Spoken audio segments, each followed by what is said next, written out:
Well, people in the Sandhills are getting ready for the winter storm moving in this weekend as well. Tree cutting businesses in Fayetteville say that their phones are really ringing nonstop these days. CBS 17's Justin Moore is live for us tonight with that story in downtown Fayetteville. And you caught up with some of these crews today?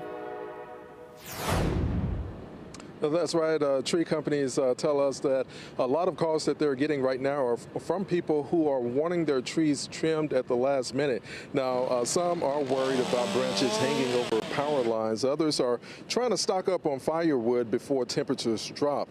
Here's what one Fayetteville tree service owner told me. Some people looking for firewood, which I've sent them to another man that sells a lot of firewood. But you can't just jump up and call a tree service and usually get service the very next day, perhaps.